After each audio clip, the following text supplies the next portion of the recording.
Hola a todos, bienvenidos a una nueva sesión de esta WebConf LATAM 2021. En esta oportunidad les voy a compartir el siguiente tema, titulado Verificación continua de nuestros lineamientos de arquitectura. Pero por favor, no se asusten con el título, porque es un tema bastante sencillo de comprender y bastante útil, si es que queremos aprovecharlo al máximo. Para comenzar, me voy a presentar. Mi nombre es Francisco Daines, soy desarrollador de software. Trabajo hace algo más de 15 años. He tenido la oportunidad de desempeñarme en distintos roles relacionados al desarrollo, trabajando en distintas industrias como banca, retail, transporte, empresas productivas, empresas de servicios básicos, y claramente me ha tocado participar en proyectos de desarrollo utilizando distintas metodologías y distintos lenguajes de programación. Actualmente me desempeño como principal developer en Walmart Chile, y bueno, aquí les comparto mis redes sociales. Siempre el usuario es fdaines. Les dejo también mi correo por si quieren contactarme para, eh, no sé, para discutir sobre cualquier tema. Bueno, para comenzar les voy a contar una historia que no es ni una fábula ni un cuento de hadas. Es una historia bastante común en el mundo del desarrollo. A mí personalmente me ha tocado varias veces ser protagonista de este tipo de historias, y en otras oportunidades también me ha tocado ser espectador. Vamos a comenzar. Eras una vez un equipo de desarrollo que recibió un requerimiento de muy alto nivel. Lo que necesitaba nuestra empresa era crear un servicio que expusiera el estado de las sucursales. ¿Ya? Necesitábamos saber cuáles sucursales estaban abiertas, cuáles estaban cerradas, cuáles estaban, no sé, cerradas temporalmente por algún motivo mayor, una contingencia, por ejemplo. Y eso lo recibimos como equipo de desarrollo. Un requerimiento típico de muy alto nivel de algo que necesitamos construir cuando partimos de un proyecto. Entonces, nuestro equipo de desarrollo hace algunas definiciones iniciales. ¿Qué tipo de definiciones? Por ejemplo, definir qué lenguaje de programación vamos a utilizar, cuál va a ser la estructura de paquetes o de directorios, si vamos a tener todo dentro de un solo archivo de código o vamos a tener archivos separados por algún criterio en particular, como puede ser algún dominio o alguna responsabilidad. Y también otras definiciones como convención de nombres. ¿Qué nombres le vamos a poner a nuestros archivos, a nuestras clases, si utilizamos orientación a objetos, o a nuestras funciones, si utilizamos algún lenguaje más funcional? Pero no solo eso, nuestro equipo también define una forma de trabajo, y estamos seleccionando, o sea, lo más recomendado hoy día, que es una metodología ágil, donde tenemos estos ciclos continuos de definición, desarrollo y entrega continua de valor. Pero también definimos y acordamos que vamos a usar algunas prácticas muy recomendadas y muy valiosas, como es la programación en pares, este pair programming, y la revisión de código, el code review. Con eso nos sentimos súper seguros de que vamos a construir un producto de muy alta calidad, que va a cumplir con los tiempos, va a cumplir con todas las expectativas que tienen nuestros stakeholders.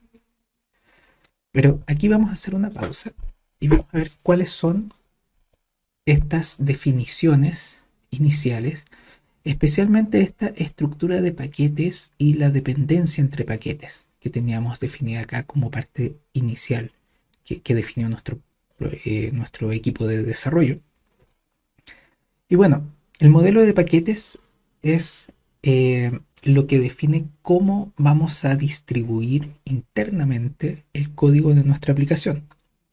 Es decir, como les decía, lo vamos a dejar todo en un solo archivo gigantesco de miles de líneas de código, o lo vamos a separar por alguna responsabilidad o por algún criterio definido. Eso es la definición del modelo de paquetes que vamos a hacer.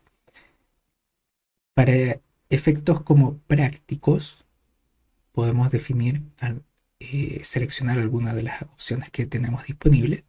Por ejemplo, podríamos seleccionar una arquitectura en capas convencional, como la opción que tenemos acá a la izquierda, donde nuestro servicio va a tener distintas capas, unas dependen de otras, siempre es como pensamos que la capa superior depende de la que viene hacia abajo hasta llegar a la capa que está en el nivel más inferior. O también podemos seleccionar, seguir un lineamiento un poquito más complejo, que es esta arquitectura limpia propuesta por Robert C. Martin, donde tenemos entidades de negocio, casos de uso, una capa de controladores, gateways y presentadores, y después las capas de infraestructura que son las más externas. Ambas opciones, primero, no son las únicas que existen otras, pero son como las típicas que uno tiene que decidir entre una u otra. Ambas opciones tienen pros y contras. Por un lado, las capas convencionales son mucho más sencillas de implementar, sobre todo en las etapas tempranas del desarrollo, pero por otro lado, la arquitectura limpia es mucho más escalable en el tiempo. Es más fácil adaptar nuestro sistema a cambios que existen en el ecosistema donde nos estamos desplegando. Pero es una decisión y la decisión va a verse reflejada en cómo separamos estos paquetes dentro de nuestra aplicación, qué archivos van a ir dentro de cada uno de estos paquetes y cómo se van a relacionar con el resto de los paquetes que tiene nuestro servicio. Entonces, habiendo dicho eso, teníamos esta definición inicial y íbamos todo muy felices con nuestro desarrollo con metodología ágil, haciendo pair programming, haciendo code reviews, todos felices, hasta que un día pasó algo que no es muy descabellado pensarlo. Comenzamos a tener rotación de desarrolladores. ¿Qué quiere decir esto? Llegaron algunos desarrolladores nuevos a nuestro equipo y otros se fueron por diversas razones. Puede haber sido que contratamos algunos desarrolladores nuevos, algunos dejaron la compañía o fueron promovidos a otros roles o no sé, se cambiaron de equipo, pero vamos a ir rotando las personas que están en el equipo de desarrollo. Con el tiempo, obviamente, podría incluso llegar al escenario en que los desarrolladores que tenemos el día de hoy, ninguno sea de los que partieron originalmente. Eso es algo bastante común en los equipos de desarrollo. Otra cosa bastante común, otro escenario bastante común es cuando nos empiezan a apurar. Tenemos que entregar, tenemos que llegar a una fecha. Vamos atrasados, eso es lo típico. ¿Ya? ¿Qué hacemos? Es algo que no deberíamos hacer, pero lo hacemos. Tenemos que ser bien sinceros en ese sentido. Sacrificamos la programación en pares. Es decir, decimos, oye, si estas dos personas están trabajando en una historia, podríamos estar avanzando dos historias al mismo tiempo. Vamos a sacrificar. Los code reviews podrían ser menos estrictos. Podemos tender a ser un poco más relajados en cuanto a la revisión de este código. Y obviamente la documentación siempre puede esperar. La documentación siempre la dejamos como última prioridad. No debiésemos hacer ninguna de estas tres cosas, pero pasan. Son cosas que pasan. Entonces tenemos que ponernos en el escenario de lo que pasa en la realidad. Entonces, si nos enfrentamos a estas dos situaciones, primero, rotación de desarrolladores y luego presión por entregar que nos va a derivar en estas acciones que no son tan recomendables, pero van a pasar. Después de un tiempo, no sé, 6 meses, recordamos nuestras definiciones iniciales, el lenguaje de programación que seleccionamos, la estructura de paquetes, las reglas de dependencias, estas convenciones de nombres. ¿Las recordamos? Lo más probable es que la primera sí la recordemos porque es lo que estamos trabajando en el día a día. Pero el resto es difícil que nos acordemos con certeza de cuáles son y si que podamos decir, oye, efectivamente lo estamos cumpliendo, estos lineamientos que habíamos definido al inicio. Y eso lamentablemente son síntomas de que nuestro sistema se está convirtiendo de a poco en un código legacy, en algo que va a ser difícil de mantener, difícil de evolucionar y costoso. Ojo, todos los sistemas van a tender a código legacy en algún momento, pero lo ideal es que si vamos a hacer legacy, seamos un legacy decente, un legacy con estilo, un legacy digno, ¿ya? No que nos convirtamos en legacy porque dejamos de documentar, porque dejamos de tener claro cómo estaba construido nuestro sistema, ¿ya? Por otras razones podemos ser legacy, sí, por obsolescencia del lenguaje de programación, porque dependemos de alguna máquina en particular que ya no se va a construir, eh, porque la metodología o la distribución interna ya es algo que no nos conviene mantener, sí, pero no por algo que sea relacionado a documentación. Eso no es muy recomendable y tampoco es muy agradable darse cuenta que nos convertimos en legacy por no documentar.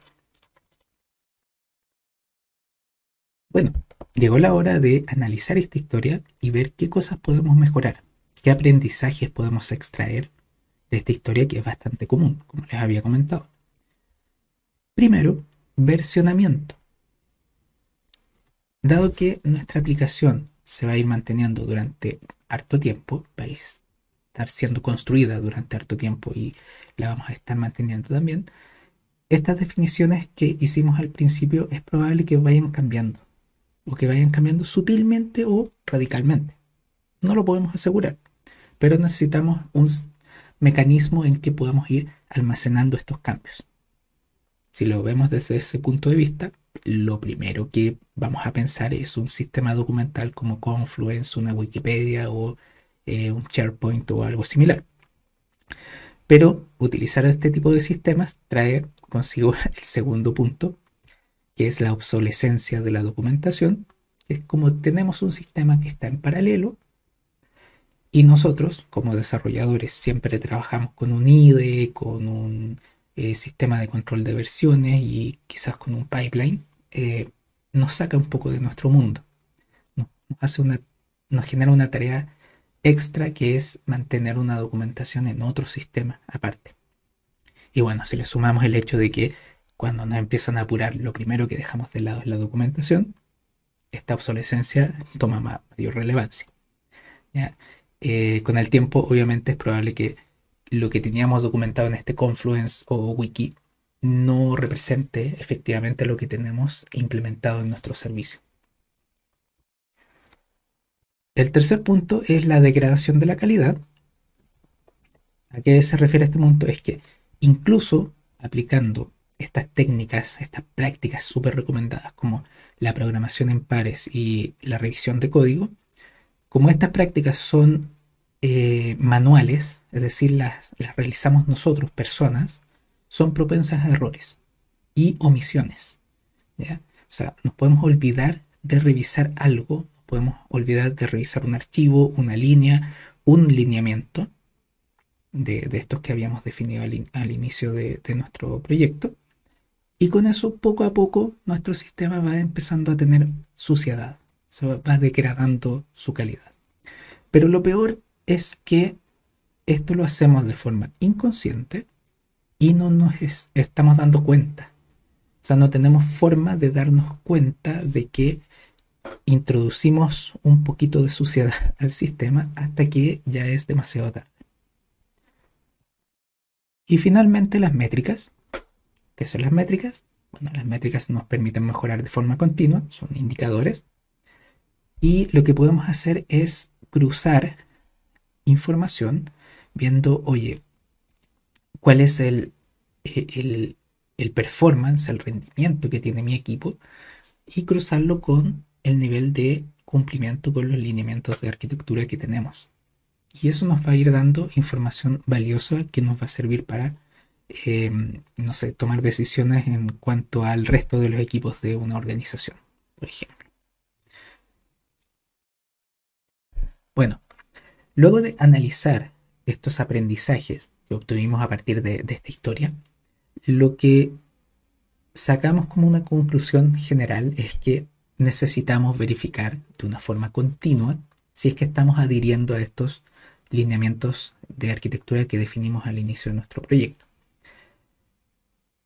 ¿Con eso qué ganamos? Bueno, evitamos que estos lineamientos queden obsoletos, la obsolescencia de la documentación, la estamos evitando.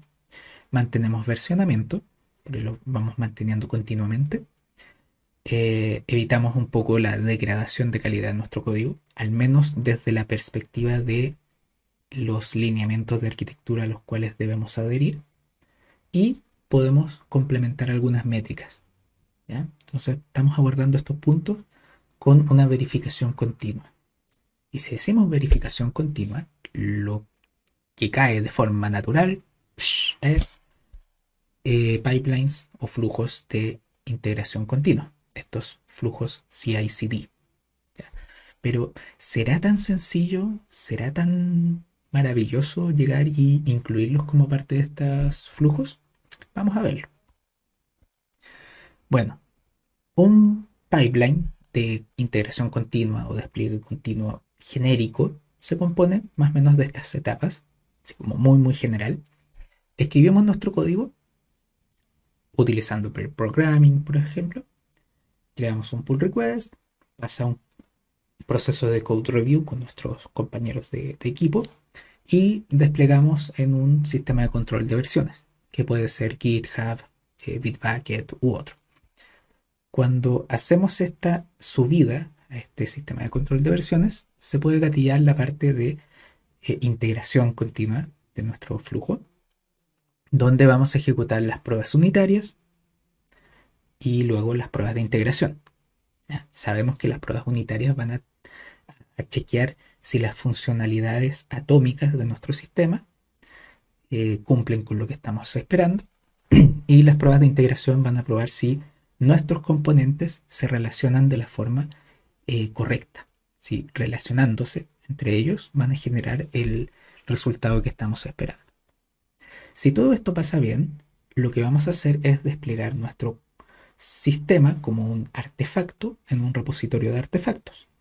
Hoy día eso, no sé, muchas veces pensamos directamente en dockerizar nuestra aplicación, o sea, exportarla y crear una imagen Docker que contenga nuestra aplicación y la subimos a un repositorio de Dockers. Y esto bueno, va a gatillar luego el flujo de despliegue continuo, que es el pipeline de despliegue, que no vamos a entrar en detalles porque no es una parte de este flujo que vaya a verse afectado por lo que queremos proponer. Entonces, acá, ¿cómo podemos incluir la verificación de arquitectura en este flujo? Bueno, lo natural es meterla adentro del proceso de estas etapas de pruebas.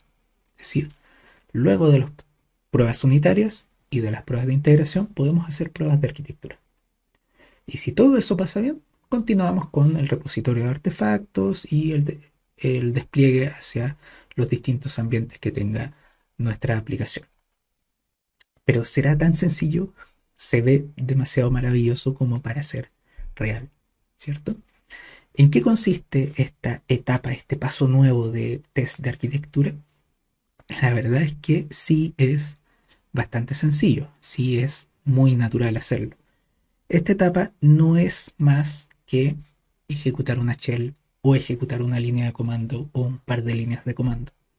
Las herramientas disponibles hoy en día para realizar verificación de lineamientos de arquitectura se pueden ejecutar mediante una shell, mediante instrucciones, no sé, si estamos en Java, por ejemplo, podemos hacer un Maven run y algún test de arquitectura.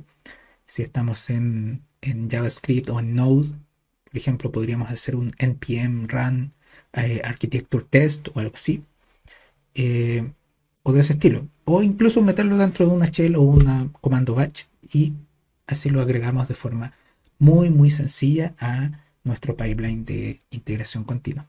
La verdad es que el costo es construir estas verificaciones, construir esta suite de reglas que va a haber Eso obviamente tiene un esfuerzo que no es menor, que es importante, pero el incluirlo como parte del flujo tiene un costo que realmente es marginal. O sea, es casi un copy-paste de incluir el test unitario o el test de integración. Entonces, en ese sentido es bastante sencillo. La parte compleja o la parte de esfuerzo, como que les comentaba, era la de definir cuáles son los tests que vamos a hacer, cuáles son las aserciones que queremos ejecutar. Y bueno, herramientas. ¿Qué herramientas tenemos disponibles? Voy a hacerles un listado muy breve de herramientas. Primero, cosas a considerar, están separadas por lenguaje. Segundo, todas son herramientas open source. Ya, no hay ni una herramienta que sea propietaria, por lo tanto, son libres de utilizarlas y probarlas como quieran. Y bueno, acá los acompaño con algunas características de estas herramientas. La primera es para el lenguaje Java. Es una herramienta que se llama ArcUnit, que es la primera herramienta que propuso hacer este tipo de verificaciones. ¿Ya? Por lo tanto, mucho de las otras herramientas están basadas en esta herramienta que se llama ArcUnit. ¿En qué consiste? Bueno, básicamente es una librería con aserciones para lineamientos de arquitectura. Es decir, tiene ciertas funcionalidades que permiten verificar estos lineamientos. La podemos ejecutar sin problemas utilizando JUnit, TestNG u otros motores de test para Java. Y bueno, la principal característica es que el uso es programático. ¿Qué quiere decir esto? Que nosotros tenemos que programar los tests, así como programamos los tests en JUnit. O sea, no es nada nuevo. Simplemente tenemos que utilizar esta librería de aserciones que nos va a dar algunas verificaciones extra que no vienen con JUnit. ¿Ya? La segunda es, bueno, si lo tuyo es .NET, tenemos una alternativa que se llama NetArcTest, que es un port de ArcUnit a .NET. Al igual que ArcUnit, es una librería con aserciones, donde tenemos que ejecutarlo sobre el motor de pruebas para .NET. Y el uso también es programático. Es decir, tenemos que programar cada uno de los tests que queramos hacer. Bueno, si tu desarrollo está en TypeScript o JavaScript, podemos utilizar tsarc, que si bien no es un port de ArcUnit, está inspirado en ArcUnit, podríamos decirlo. Entonces ofrece algunas de las funcionalidades de ArcUnit, pero no todo. Y se puede ejecutar con Jest. Y su uso también es programático. O sea, tenemos que programar todos los tests. Y finalmente, si lo tuyo es el desarrollo con Go, la herramienta que permite esta verificación es ArcGo. Es una herramienta que está inspirada también en ArcUnit. O sea, todos estamos inspirados en ArcUnit. Pero las aserciones están adaptadas al lenguaje Go. Porque a diferencia de los otros lenguajes, Go no es un lenguaje orientado a objetos, por lo tanto no puede implementar todo lo que ofrecen los lenguajes orientados a objetos y tiene algunas otras funcionalidades que los lenguajes orientados a objetos no ofrecen. Por lo tanto, hay una adaptación a este lenguaje. A diferencia de las otras tres opciones, esta herramienta se ejecuta de forma standalone.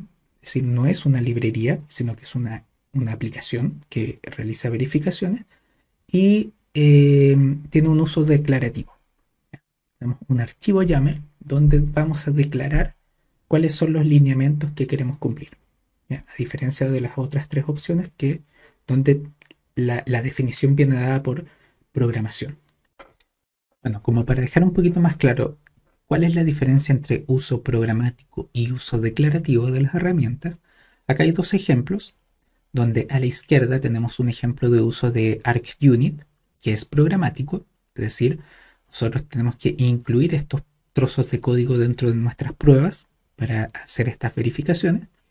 Y a la derecha tenemos un ejemplo de ArcUnit, que es donde en un archivo YAML definimos nuestras reglas de dependencia y luego la herramienta solamente los interpreta y los contrasta contra el contenido de nuestro proyecto. No hay un enfoque mejor que el otro, ya, tienen pros y contras, obviamente. El uso declarativo es más sencillo de comprender, además que es centralizado, es más sencillo de distribuir. Pero, por otro lado, el uso programático ofrece funcionalidades de extensibilidad de estas verificaciones. Podemos mezclarlas, podemos hacer nuevas verificaciones, generar nuevas funcionalidades, cosas que no podemos hacer con el uso declarativo porque viene restringido por lo que la herramienta soporta en su versión actual. Ojo, ya estamos llegando al final de esta sesión y bueno, hay una cosa que seguramente se están preguntando en este momento es, todo esto tiene mucho sentido y se ve muy sencillo de hacer cuando partimos un proyecto desde el inicio, ¿ya? Yo he tenido la suerte de partir varios proyectos desde el inicio y es súper agradable, pero también he tenido la oportunidad de participar en proyectos que ya llevan tiempo, ¿ya? Entonces les voy a mostrar un caso de uso de cómo agregar estas pruebas de arquitectura para una situación que también es bastante común y hoy en día es como bien popular.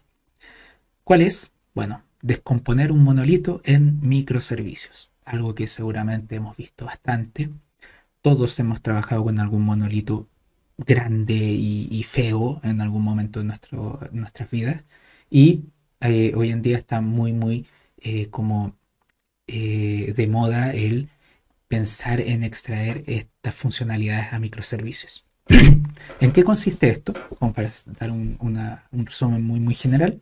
Bueno, tenemos un monolito que tiene muchas funcionalidades dentro, que están representadas por estos cuadros de distintos colores, pero no solamente tiene estas funcionalidades, sino que hay un desorden en cuanto al acoplamiento y a las dependencias de estas funcionalidades. Es decir, es un código espagueti, ¿ya? ¿Qué es lo que queremos? Extraer el módulo X como un microservicio. ¿Por qué? Esa discusión la vamos a dejar fuera de esta sesión. Puede ser por motivos de que queremos exponer esta funcionalidad a otros servicios, porque la queremos derivar a otro equipo de desarrollo para que se haga cargo por completo de esta funcionalidad, porque es una funcionalidad que consume muchos recursos y queremos escalarla de forma independiente como un microservicio. La razón, la verdad es que no es un tema de discusión para esta charla, sino que el objetivo es que la necesitamos extraer como un microservicio. ¿Ya? Este trabajo es un trabajo arduo, es un trabajo muy complejo y muy propenso a errores y muy riesgoso también. Por lo tanto, lo que se recomienda actualmente es no hacer el trabajo directamente, no llegar y extraer este módulo como un microservicio, sino que realizar un paso intermedio, ¿ya? ¿En qué consiste este paso intermedio? En modularizar primero nuestro monolito, separar, pero internamente, nuestro módulo, de forma como aislarlo un poco dentro de nuestro monolito, y después el paso de extraer ese módulo que ya está un poquito aislado a un microservicio va a ser un poco más natural y menos riesgoso y va a requerir menos esfuerzo, ¿ya? Entonces, ¿cómo hacemos esa magia de nuestro monolito original y llegar a modularizarlo? Bueno, podemos utilizar nuestra herramienta de test de arquitectura y definir algunas reglas de dependencias, definir que estos cuadros amarillos y el celeste solo pueden depender de módulo X, ningún otro package o directorio o clase o lo que fueran puede depender del módulo X y obviamente el módulo X no puede depender de nadie, ¿ya? De alguna forma tenemos que llegar a eso. Lo podemos hacer con apoyo de estos tests de arquitectura. Al principio obviamente todo va a fallar, se va a caer a pedazos, pero ahí depende de nosotros el implementar una metodología como Test Driven Development con estos ciclos rojo, verde y refactor, red, green, refactor, para llegar a aislar de forma interna este módulo X y después aplicar esta extracción como microservicio. Y finalmente hemos llegado a la hora de sacar algunas conclusiones que podemos concluir de todo lo que hemos visto en esta sesión. Bueno, primero la práctica de testing aplica a distintas dimensiones de calidad. Tenemos la dimensión de las pruebas unitarias, que es componentes aislados. Tenemos una dimensión de pruebas de integración, que es componentes relacionándose con otros. Y también podemos considerar esta dimensión de lineamientos de arquitectura. Y podemos pensar en testearlos continuamente. Para eso, obviamente, como vimos, los lineamientos de arquitectura pueden ser incluidos como parte de nuestro pipeline de integración continua y despliegue continua de una forma sencilla, sin mayor esfuerzo, porque todas las herramientas que vimos acá permiten esto de forma casi natural. Y finalmente, quizás lo más importante, el no considerar una verificación continua de estos lineamientos genera un alto riesgo de degradar la calidad de nuestro desarrollo. Por lo tanto, es importante siempre tenerlo presente, ya sea que estamos partiendo un proyecto nuevo o ya sea que llegamos a un equipo donde tenemos harto tiempo trabajando en un producto. Y bueno, eso ha sido todo. Muchas gracias por el tiempo, muchas gracias por la participación.